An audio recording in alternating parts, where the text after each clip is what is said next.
A ver, pensemos en un país en pleno corazón de Europa del Este, un lugar donde dos mundos, el este y el oeste, no solo se encuentran, sino que de hecho chocan y se mezclan constantemente. Hoy vamos a explorar Moldavia, una nación que ha nacido y crecido en una encrucijada de imperios y que hoy, bueno, busca su propio camino. Y esa es la gran pregunta que vamos a intentar responder hoy. ¿Qué define a un país que está literalmente atrapado entre dos mundos? La identidad de Moldavia es como un rompecabezas súper interesante y la idea es que hoy armemos las piezas más importantes juntos.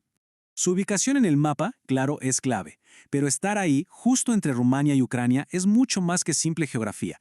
Es el epicentro de su lucha diaria por definir quiénes son y sobre todo a dónde quieren ir en este mundo tan complicado. Ok, para entender la Moldavia de hoy, sí o sí tenemos que hacer un viaje en el tiempo, porque su historia no es para nada una línea recta. Es más bien un mapa lleno de fronteras que aparecen y desaparecen, de lealtades que cambian dejando un legado que es tan rico como, bueno, complicado. Pensemos en esto por un segundo. En poco más de 2 siglos, este territorio pasó de manos otomanas a ser parte del Imperio ruso, luego se unió a Rumania, para después ser absorbido por la Unión Soviética. Cada uno de esos cambios, cada nueva bandera, dejó una cicatriz, un eco que todavía resuena en las tensiones políticas y culturales que vive el país hoy. Pero quizá lo más increíble de todo esto es cómo la política intentó literalmente rediseñar una cultura a la fuerza. No fue algo que pasó por casualidad, para nada. Fue un esfuerzo calculado para cortar todos los lazos con su herencia rumana. Esa política de divide y vencerás cultural es justamente la raíz de muchísimos de los debates sobre identidad que estamos viendo hoy. Y si hay un lugar que encapsula perfectamente esta división de Moldavia, ese es Transnistria. Imaginen una nación dentro de otra nación. Un conflicto que se quedó congelado en el tiempo y que es, a la vez, una herida abierta en el mapa y un ancla que frena todas sus ambiciones.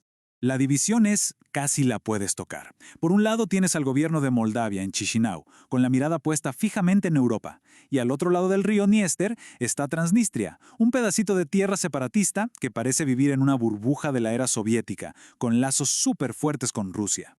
Y aquí está el meollo del asunto. Esto no es solo un debate político. El conflicto de Transnistria es una verdadera barrera de hielo en su camino. Impide que Moldavia pueda ser un país totalmente soberano y convierte su sueño de unirse a la Unión Europea en una carrera de obstáculos casi imposible. Claro, toda esta tensión geopolítica se vive en las calles, se siente en la cultura. La gran pregunta de ¿quiénes somos como moldavos? Se lucha día a día en el campo de batalla del idioma y en la forma en que se cuenta la propia historia del país. El país es un verdadero mosaico de culturas. Si bien más del 80% de la gente habla rumano, ya sea que se identifiquen como moldavos o como rumanos, la presencia de comunidades importantes de ucranianos, gagausos y rusos le añade una capa de complejidad fascinante a la identidad nacional. Nuestro idioma es un tesoro. Este lema nacional lo resume absolutamente todo, porque aquí el idioma es mucho, pero mucho más que solo palabras. Es cultura, es historia, es orgullo. Es el cimiento sobre el que están tratando de construir su identidad. Y con esto llegamos al corazón del debate. A ver, para que quede claro, lingüísticamente es exactamente el mismo idioma, pero llamar moldavo al rumano fue una estrategia política de la Unión Soviética. Por eso, cuando en 2003 el gobierno declaró oficialmente que el idioma es rumano, no fue un simple cambio de nombre, fue un paso simbólico gigantesco para reconectar con sus verdaderas raíces. Entonces, ¿cuál es el siguiente paso para Moldavia? Bueno, su brújula apunta claramente hacia Europa, pero el camino está lleno de desafíos económicos muy reales, de esos que golpean directamente el bolsillo de la gente. Esta cifra, la verdad, lo dice casi todo.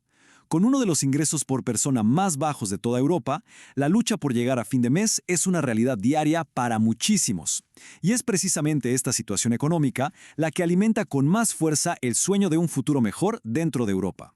Este es básicamente el mapa de su futuro. La meta final, la cima de la montaña, es la Unión Europea.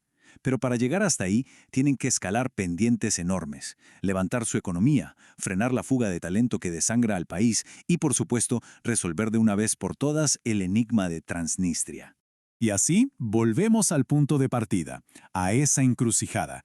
El camino de Moldavia nos enseña cómo una nación entera lucha por escribir su propio destino, atrapada entre el peso de su historia y la promesa de un futuro distinto. Su viaje, sin duda, es una de las historias más interesantes que se están escribiendo hoy en Europa.